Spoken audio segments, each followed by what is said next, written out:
Welcome to Monday Morning Critic Podcast. Here is Derek Thomas.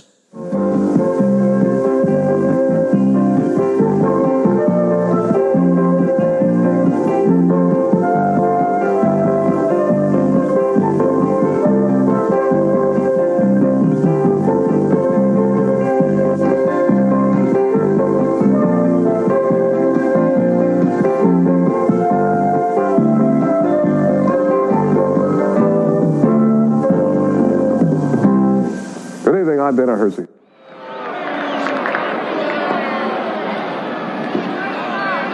What do we got here? Red the Salvation Army Band? Bob Fisher? Who wants to know? I'm Roy Hobbs, your new right fielder. My what? It's right here.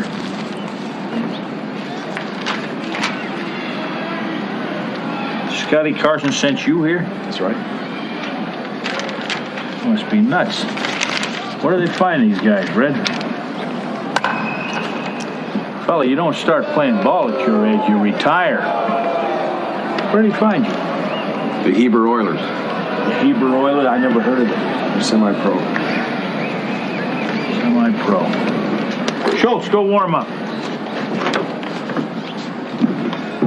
Did you ever play organized ball in your life? I just got back in the game. Welcome to the Monday Morning Critic Podcast. Today is the fourth installment of the Monday Morning Critic Movie Loft, or the MMC Movie Loft.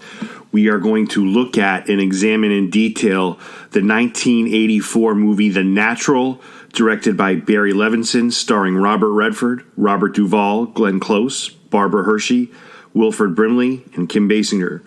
The movie's runtime is 138 minutes. The director's cut goes 144. And on IMDb, the movie gets a 7.5, a criminal 7.5 out of 44,000 votes.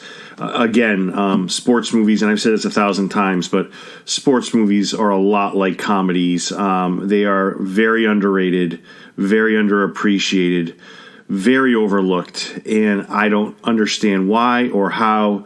It is infuriating, and I don't know how you give what, in my opinion, what is the potentially best sports movie in history a 7.5. I mean, if you have time in 5 to 10 minutes in your day, just think of random movies in your head from all genres, and look at what they got on IMDb, and you compare them to the masterpiece that is The Natural, and it's just criminal. It's kind of gross, but my opinion. The Natural is based on Bernard Malamud's novel by the same name, came out in 1952. This is one of the most interesting stories you'll ever hear. The Natural is based on a true story. It is based on the life of Eddie Waitkiss. He was a star prospect with the Philadelphia Phillies who was the victim of an obsessed 19-year-old fan named Ruth Ann Steinhagen. And this is all true, by the way. So you have Eddie Waitkiss, this star prospect. You have this 19-year-old that's obsessed with him. She has a shrine of him in her bedroom. She made her mother set a place for Eddie at the table when they ate dinner. Clearly, Eddie was never coming, but that's a little frightening in itself. And to make a long story short, she leaves a note with a bellhop at a hotel for Eddie Waitkiss saying, I need to talk to you. I need to tell you something right away. Eddie Waitkiss gets the note after the baseball game. I want to say we're looking at 11:30 at night. Eddie Waitkiss goes up to the hotel room. She has a rifle, and she pulls the trigger. He's got a collapsed lung. He ends up needing 2 or 3 blood transfusions. She is sent to a mental hospital where she serves about 33 months. A lot of the electrocution therapy, electroconvulsive therapy, where they strap things to your head and kind of try to set you right. Kind of primitive tools for mental health. But she is released after 33 months. Eddie does find his way back to the ball field to playing baseball. His life is cut short at the age of 52 or 53. He has cancer of the esophagus, and he dies in 1972. And what is very typical in life, she goes on to live until 2012. And when I say typical, it's just in my own personal life, when I look around, I see good people dying so young, and I see these just awful, awful people that are not good people. They have no positive qualities, and they continue to just kind of roll with time. They kind of continue to live, and it's just a really tough thing. Not that I wish bad things to happen to anybody, because I truthfully don't. But it's just ironic when you look at who passes on and who's still around. It's head scratching. But I guess that's a story for another day. But the fact that this is based on a true story is amazing, because I don't think a lot of people know that. I think the diehards know it. I think people that follow history probably know it. But The Natural is, a sports movie classic. It's one of the few movies that is based on a true story. I shouldn't say that. There's many sports movies based on actual events, actual people. But it's really nice to know that there was a background to this. And then Bernard Malamud writes this book, The Natural, in 1952. It's a very dark book, right? It's very dark. Roy strikes out in the end. Sorry, spoiler alert. He's arrested. I mean, it's a very dark look at Roy's life. Everything that's so positive and motivating and encouraging about The Natural, his book is the opposite. I mean, Roy is still a fantastic player, but it's a very dark look at Roy. And I was listening to a podcast that was reviewing The Natural, and I couldn't have disagreed more with about all their points. And one of which was they said, "Oh, this movie needs to be remade." I have to tell you, I couldn't be more against a remake of any movie. Maybe Shawshank would be the only exception higher than this. The Natural should never, ever, ever be touched, ever. One day I would love to see maybe like if they wanted to do like a prequel to his time with the Hebrew Oilers, as you heard from the clip at the beginning of the podcast. I'd be cool with that. If they wanted to do something fun like that, I'd be all right with it. But changing that story, changing that narrative from start to finish, The Natural is the best sports movie ever made, ever. And I'm going to highlight a lot of points, and I think by the end of this, I hope I can change some of your minds a little bit. So when you think of the all-time great sports movies, there's a ton. So if somebody came to me and said, Derek, what about Hoosiers? That's got to be up there. I would have to agree with that. Hoosiers is way up there. Hoosiers is certainly top 5, but for me, it doesn't overcome The Natural, and I don't even think it's really all that close. But I think Hoosiers is a beautiful, wonderful movie. I love it. I adore it. I've had guests from Hoosiers on, the writer and so forth. But The Natural for me just does it. The one movie that continues to pop up, I remember, I'm not going to name the podcast, but they were reviewing The Natural, another movie they keep bringing up that is the best sports movie of all time. And I have to tell you, for me, not just as a sports movie, but the movie that I'm about to name is not only overrated as a sports movie, it's overrated as a movie. And that movie is Bull Durham. I just don't get this mass appeal to this movie. Yeah, it's entertaining. Yes, there's some wonderful performances. Tim Robbins, Kevin Costner, Susan Sarandon. There's some really good performances in it. But when you hold it up to like Field of Dreams or The Natural or, just name it, Hoosiers, even Major League, many of the comedic sports comedies, it's just, for me, it doesn't work as an upper level movie. For me, I don't understand it. But again, movies are subjective. If I'm holding The Natural next to Bull Durham, for me, it's not even close. The Natural is to underrated what Bull Durham is to overrated. It's just the movie doesn't work for me. But I guess we can look at Bull Durham another time. We're here to kind of examine the best sports movie in history, The Natural. And I let off the podcast by giving you the true story of Eddie Waitkus, which is what The Natural is based out of. And just a quick summary of the beginning of The Natural so I can set up my points. The beginning of The Natural is Roy Hobbs grows up on a farm. And he and his father, baseball is a huge part of their lives. Roy wanting to be the best player of all time is a huge part of their conversation. Roy's father goes on to tell him, talent alone is not enough. You got to keep working at your craft. You got to keep trying to hone your craft. And this rapport they develop is just a really good part of the introduction of this movie. They build a baseball bat. They kind of construct a baseball bat from a tree that was hit by lightning.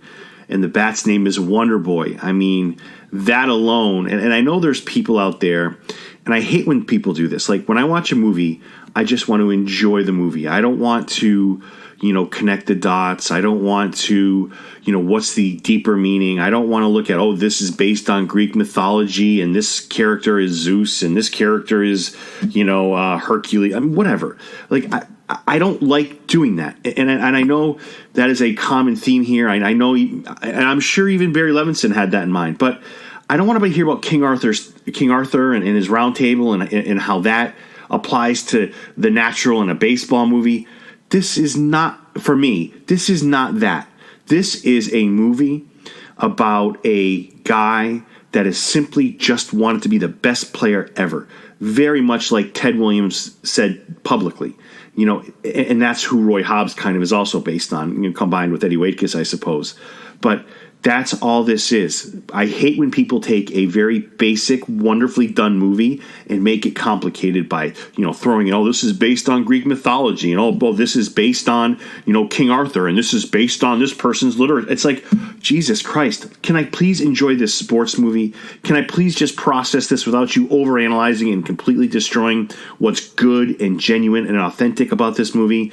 And that's how I choose to look at The Natural, and that's how I think The Natural should be looked at.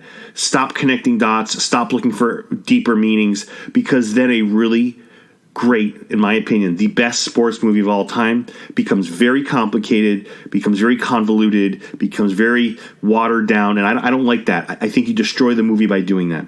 Take this movie for what it is, a phenomenal story about a guy that just wanted to be the best, who suffers through adversity. What is that adversity? Well, like Eddie Waitkus, Roy Hobbs was shot by an obsessed fan, Harriet Bird, played by Barbara Hershey, who I met at a Comic-Con, and we kind of had a little bit of a debate about what her line to Roy was before she shot him. It's something along the lines of, without looking it up, Roy, will you be the best there ever was, or something like that. I had it right, she didn't, and we went back and forth about what the correct line that she used was, but I guess that's also a story for another time. But Roy Hobbs is shot, and it takes him years to get back. I want to say it's 16 off the top of my head. He comes back at 35 years old. Robert Redford at the time is 47. That's almost my age right now. I'm 46. So when I look back at it and how many years I love The Natural, I've loved this movie since I was 19, 20 years old. And I've kind of aged just loving this movie. And maybe that goes into why I think it's the best movie of all time. It's played a huge part of my life. Whether I was playing baseball when I was younger, this movie would motivate me. I coached competitive level softball, fast pitch softball for over 20 years. So it possibly motivated me from Pop's point of view, from Roy's point of view. I mean, I watched this movie endlessly, nonstop. I've seen this movie, I'm probably going to say as much as Shawshank. Maybe not as much, but pretty darn close. And this movie has always served for me as just a token, it served as something that really motivated me. Something even now that I watch that just, it never gets old. I can rewatch this movie over and over and over again. The home run at the end never gets old. All this stuff never wears thin on me. And I think that is huge for why a movie can stand up as being the best of all time. But anyways, I'm getting off track here. So Harriet Bird lures Roy up to his hotel, or her hotel, and she says, are you going to be the best there ever was? She shoots him. 16 years later, Roy comes back, and from the clip I played at the beginning of the podcast where he's having this conversation with Red and Pop, the coach and assistant coach, he's basically calling him a middle-aged rookie, and he doesn't know Roy's backstory at the time. He doesn't know what Roy has gone through, and that makes this movie very special.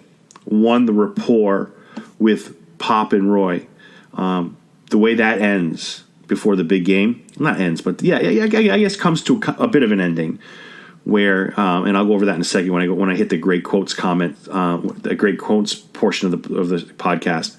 But when they have this discussion at the end, this relationship has come full circle, and Pop gets what Roy is trying to do, and Roy kind of gets what Pop is trying to do.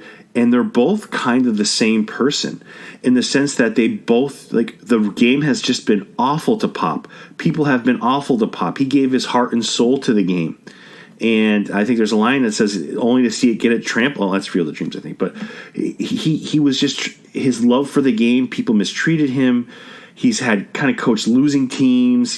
He knows his stuff. He's never been given the tools to kind of get that pennant, get that World Series.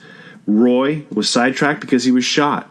So they both want the same thing, whether it's greatness or a championship. They're both the same to each individual. They're both the different kind of end game. They're both a different kind of finish line, but they're very, very similar. And when Roy and Pop, their relationship unfolds, it's just beautiful.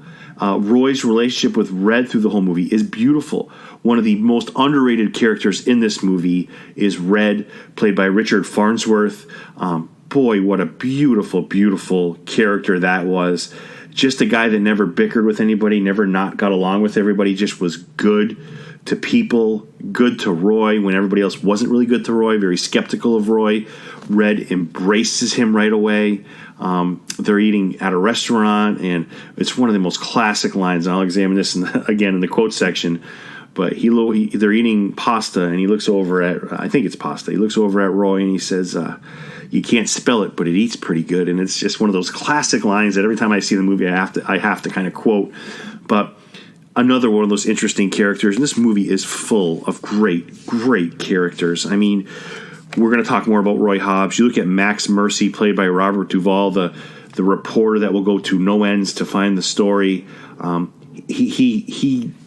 He's one of those reporters, and there's many of them like this today. Stephen A. Smith is like this.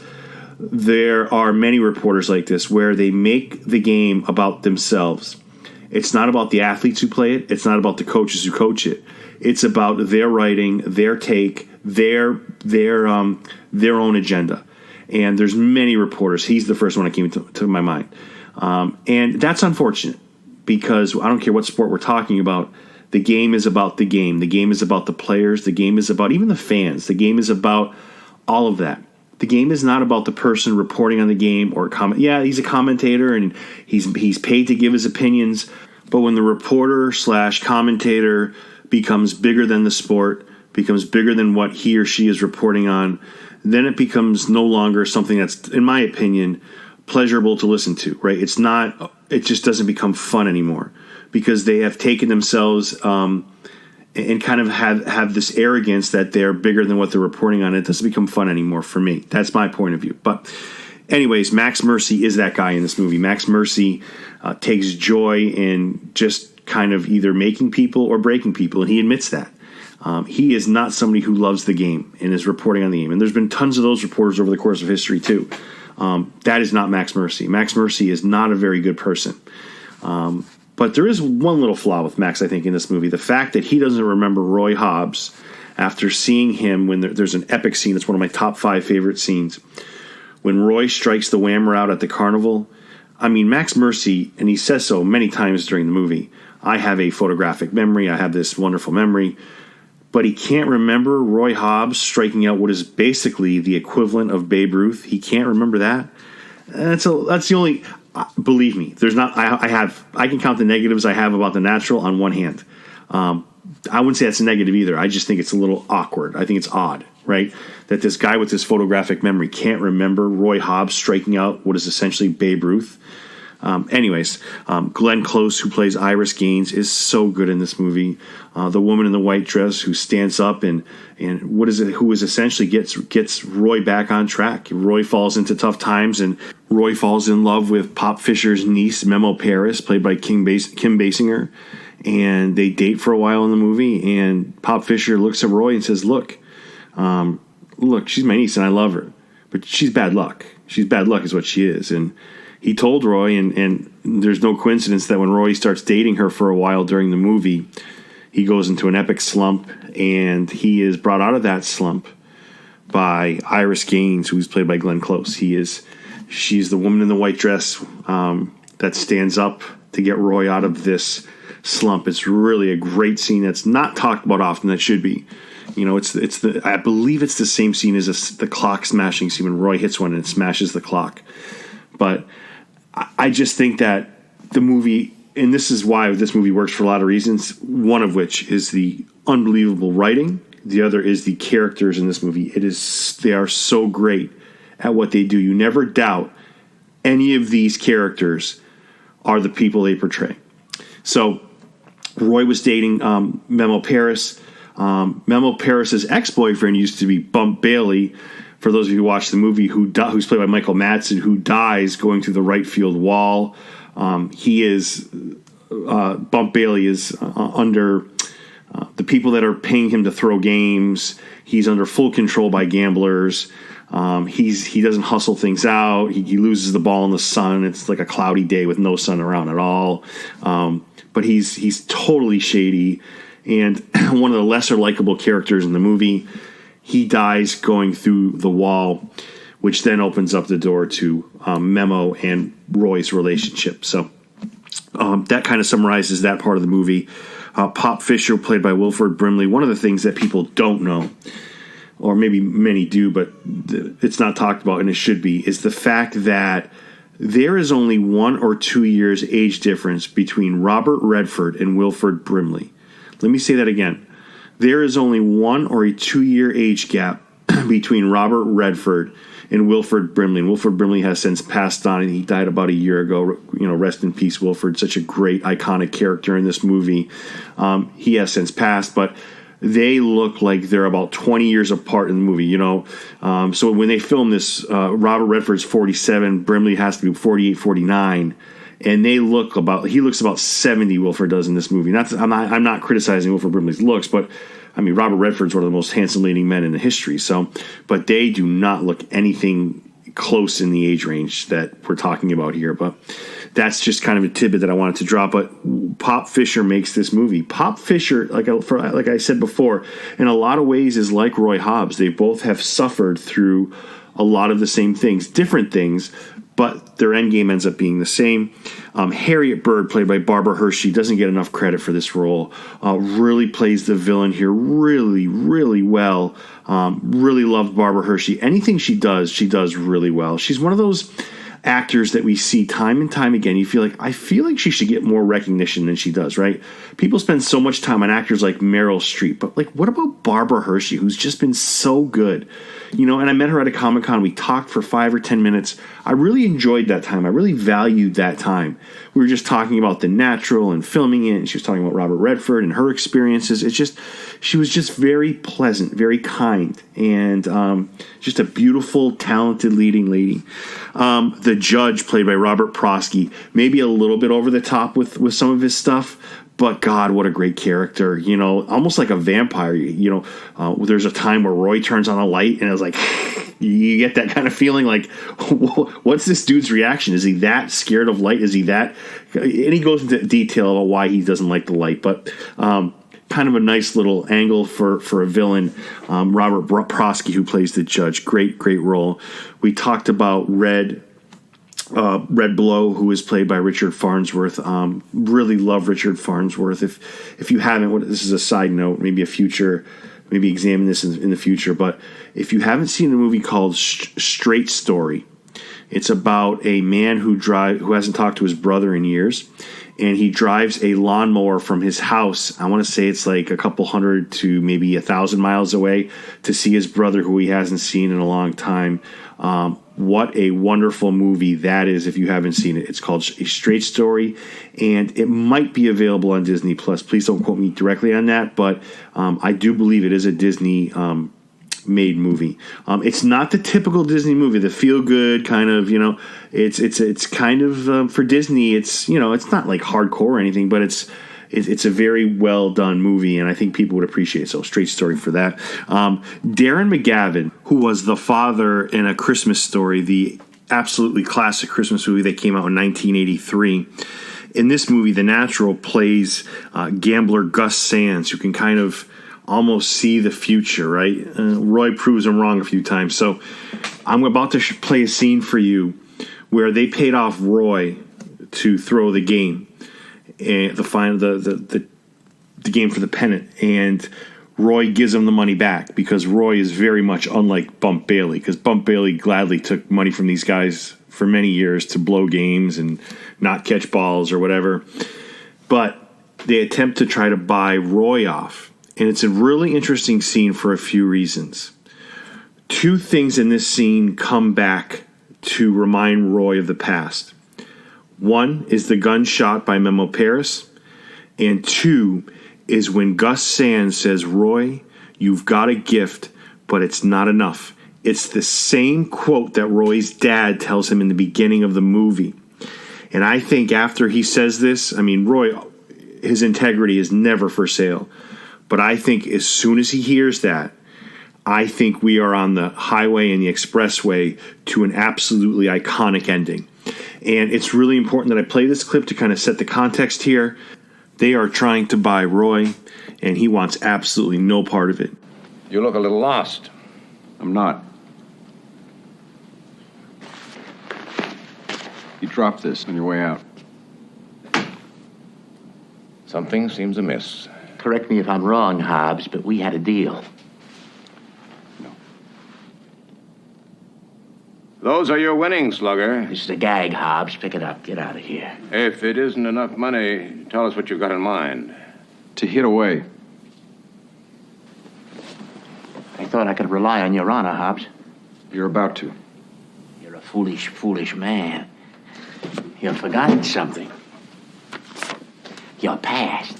I don't care. Go on. Get on the phone. No, it won't be necessary. I like the action.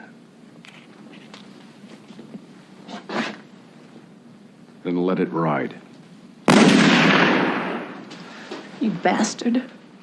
You were right, Memo. We have met before. You know, you're a lot weaker than I thought. What do you think this changes? Why don't you have Max draw your picture? You can read about it in the morning paper. You're yesterday's news, kid. You had a great gift of talent, but it's not enough.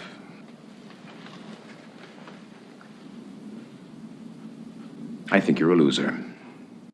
All I have to say about that is may we all love something in life the way Roy Hobbs loves baseball and the way Iris Gaines, the woman in white, loves Roy. I mean, that is just one of the greatest scenes in the movie.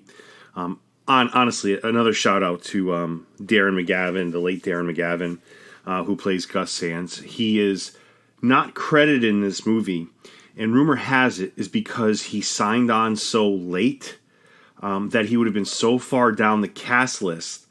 The trade-off was, you know, hey, here's your part, you know, you've got it, it's yours, take it, or we can, you know, give you the same part, but you're going to be listed way down the cast list. He opted for a no credit, to not be credited for the movie. I'm not sure that's a great decision, but either way, I don't think it matters because his performance is phenomenal. It doesn't affect his performance. Those who see the movie know he's the driving force. I mean, we talk about there's a few villains in this movie. There's Harriet Bird. There's certainly Gus Sands. There's the judge. But the way Gus Sands is so unique, you know, he's very mystical, and I'm not getting into that mythology stuff, but he's very mystical in an evil way, the way Roy Hobbs is mystical in a good way, in a positive way. So I really love, you know, Darren McGavin, the dad from A Christmas Story, like I mentioned. Just a role that is two polar opposite roles. You know, one happens in 83, the second in 84. So a year later, he's doing The Natural. So just really a great job of acting, a great job of portraying a character that was vital to the movie. You know, and we talk about, you know, people in different generations always say, you know, the songs in my generation were so much better than this generation. And actually, that might be true with rock and roll. But honestly, they don't make, you know, one of the more popular phrases you hear is they don't make movies like Enter Movie Here like that anymore. But they really don't make movies like The Natural anymore. And that it just holds up so well. And we talk about the scene.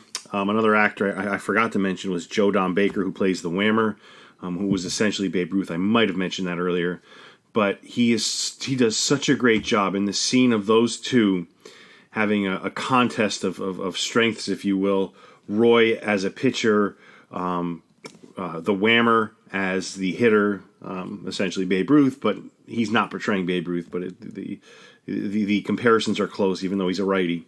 But it's you know, everything about the cinematography, and it just looks beautiful. It's stunning to look at, you know. And you know, the virus aside, I know movie making now is very complicated, but just the way this movie looks. I mean, we're talking 1984, and this movie looks so good. The music works, everything works. And again, not to be repetitive, but it still holds up. But, what makes The Natural special, which is an awesome question, right? I could start that with Bobby Savoy, the Bat Boy, played by George Wilkos. Great part, great little part. Roy makes the Bat Wonder Boy with his dad. And in the last game, Roy breaks Wonder Boy, and the Bat smashes. And during the movie, Roy has been helping Bobby Savoy, the Bat Boy, make his own bat. He sits down with the boy and just, another great aspect to Roy is that he's really great with kids, right? So he sits with Bobby Savoy and they make the Savoy Special. It was a beer during the 30s, I believe, but the bat itself was, it was Bobby's bat. He sat down with Bobby and made him a bat. As I look back on this movie and my life, 30 plus years later, I'm finally starting to figure out, the breaking of Wonder Boy and the making of the Savoy Special is the breaking of Wonder Boy essentially is the end of Roy's childhood, right? And the Savoy Special is just like the start of something new. That's how I see it. Maybe it's a reach, but it's a new beginning, and the fact that he hits the bomb with the Savoy Special makes one of the most dramatic ending scenes in movie history, not sports movies, in movie history, just that much more special. Savoy Special. And I'm going to tell you, I don't know, that ending, people say, well, why would this movie be the best sports movie of all time? For a variety of reasons. First of all, Roy's career should have been done. He doesn't quit. He's in AAA, not even AAA, semi-pro, playing with the Hebrew Oilers. He makes his way through tons of adversity, makes a poor choice with Memo Paris, rebounds from that, connects again with the love of his life, his childhood sweetheart, Iris Gaines. Eventually finds out they had a son together, and the bullet wound that he had from Harriet Bird plays a huge part in him, whether he's going to play or not play in the final game. Roy's in a maternity ward. And there's so many quotable things in this movie, and I'll get to those in a bit. But those things all add up. And the final scene, and it seems like, and I've noticed this, that during the movie, Roy either strikes out or hits a home run. I think he hit one triple. Another thing that, again, it's not a flaw. It's just I noticed it, and it's kind of fun to re-examine it. But, the one thing that I really love about the final home run that gives the Knights the win is, first of all, the fire. It's not fireworks. It's the electricity from the bulbs exploding from a night game. As he's rounding, first, you look over in the dugout and you see the team going nuts. And then this scene does it for me. When they focus on Pop Fisher, who has been through hell, that this guy has absolutely been through the ringer. He has been his heart has been destroyed by baseball, and with one swing of the bat, that has been restored, that has been repaired. And as the camera is panning around the field, from Roy running the bases to his teammates going nuts to the fans, there's a shot of all the lights just exploding, and the sight of the explosion, it almost looks like fireworks, but in the reflection in Pop Fisher, the manager's glasses, it's one of the most beautiful scenes of any movie I've ever seen, and it is a total moment of redemption for Roy, for Pop, for everybody that's been losing their whole lives. I don't know, this movie is deeper than baseball. It is so freaking good. It is so well done. And I mentioned earlier in the podcast, that Roy and Pop Fisher were a lot alike. They were pursuing the same things, perhaps for different reasons. But there's a beautiful, beautiful scene in the locker room, maybe my favorite scene, if not top two. Because at first, the clip I played in the beginning, you see Pop Fisher doesn't take Roy seriously at all. You're a middle-aged guy, dude, and we're already getting destroyed as it is, so I'm going to take you on and your baggage, not knowing what Roy truly has been through. But When Roy finally decides to play and he gets out of the hospital because he has the bullet wound from when he got shot from Harriet, he and Pop have a conversation in the locker room about farming and baseball. I think I might cry every time I see this. And this has been going on for, 35 years, since 1984. And here's that scene. I just think it's phenomenal, and it totally adds to what I'm trying to say. Red, I wanted to win that pennant worse than I wanted any goddamn thing in my life, and you'd think I could just this once, wouldn't you? I didn't care nothing about the series. Win or lose, I'd have been satisfied. I'd have walked away from baseball and I'd have bought a farm. Nothing like a farm. Nothing like being around animals, fixing things. There's nothing like being in the field by yourself with the vegetables and the corn, the winter wheat. Greenest stuff you ever saw. You know, my mother told me I ought to be a farmer. My dad wanted me to be a baseball player. Well, you're better than anyone I ever had. And you're the best goddamn hitter I ever saw. Suit up.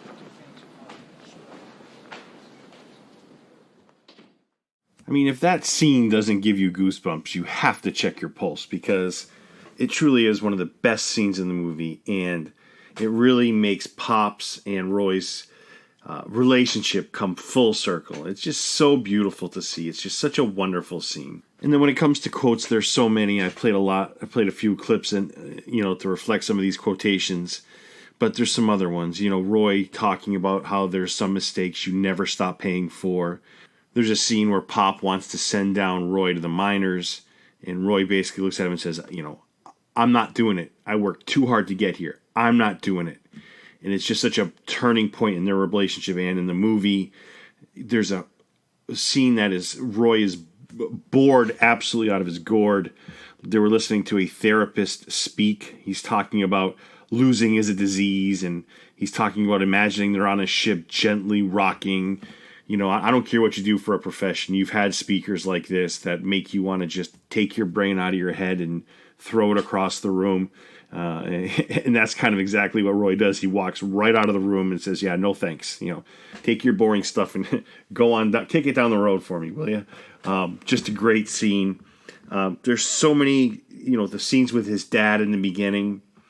But my favorite quote in the whole movie is he's in the hospital and Iris comes to visit him. And she says, I believe we have two lives. The life we learn with and the life we live with after that. And it's one of those quotes in a movie that I've taken with me my entire life. I use it, I think, on a few of my social media platforms as a quote. But you can apply it to every part of your life. Anybody can do it. It's so true, right? You live your life and there's things you do and you're like, I should have learned from that. And, she's basically saying, I think she's saying when you're younger, you kind of do things, and as you grow older, you learn from those things. The life you learn with, and then the life you live with after that. And it's just such a wonderfully powerful quote that anybody, sports fan or not, can appreciate. And speaking of sports, I have to say, there's some sports that I really, and I've said this before, that I really can't stomach watching. I shouldn't say stomach, that's so over the top. There's some sports I just prefer not to watch because they're just either boring or there's no appeal to them. NASCAR, golf. I do like figure skating, actually. But the movie versions of those sports I absolutely love. NASCAR, Days of Thunder, the Talladega Nights, Legends of Ricky Bobby. I know it's not NASCAR, it's Formula One, but the movie Rush. There's Ford versus Ferrari, not NASCAR, but anything car related, I love watching on the screen. There's so many good movies out there that are car related. You look at golf, almost unwatchable. If Tiger's in it, it's fun to watch. Who doesn't watch Tiger Woods play for a championship. But if it's Tiger's not in it, it's, let's change the channel. But for movies that reflect golf, Bagger Vance is fantastic. Greatest Game Ever Played. Tin Cup. There's so many good golf movies. So I may not like a sport, and there's other sports, but I may not like a sport, but the effect that cinema and movies can have on that sport is beyond words. I mean, it's totally beyond words. Just a few more things here, kind of analyzing this absolutely wonderful movie, the best sports movie of all time. The Savoy Special, his bat is in the Hall of Fame. Roy Hobbs' shirt is in the Hall of Fame, the Baseball Hall of Fame. When I was younger, I wore out the VHS twice in this movie. I do have a Roy Hobbs replica jersey. It is phenomenal. Right now, I'm a little bit too big for it because my carbohydrate intake is a bit excessive at this point, but it's a beautiful shirt nonetheless. So Bret Hart completely ripped off Roy Hobbs. Bret Hart's big saying was, best there is, best there was, best there ever will be. Sorry, Roy Hobbs had that, and you completely ripped it off. And Bret Hart as a wrestler was phenomenal. I mean, he's a Hall of Famer. He's a great wrestler.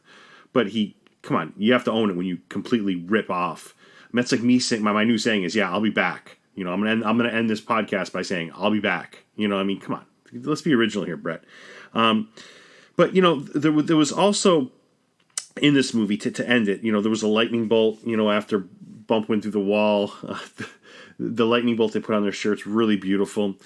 But in the end, and not much is said of this, but Roy did want to do this to be great. He wanted to do this because he wanted to be the best there ever was. But truthfully, and it kind of goes unmentioned in a way, he wanted to do it for his dad, right? This is a family movie if you think about it, right? It is about family. Roy finds out he has a son, with his longtime childhood sweetheart, Iris. They had a child, then Roy went away to play baseball, and he had, years go by. He finds out he has a child, so he has a family there. His dad gets a heart attack after they make Wonder Boy from the Tree. So, yeah, I mean, this is a family movie in many ways. And you add all the other elements that I've been mentioning during the podcast. For me, this movie has everything. And that doesn't even include the sports aspect, which is thrilling. I mean, the way they use Randy Newman's soundtrack is just so brilliant. And I think we've talked about the cinematography. If I was to make a checklist of what makes a great movie, this movie hits on all of them. Whereas I mentioned earlier, Bull Durham, we get it. The minor leagues are zany. It's crazy. I don't know. The point was beat to hell, and it just wasn't worth it for me. As a movie, and that's why I'm just not high on it. Like, I'm just not high, and I can't say that enough.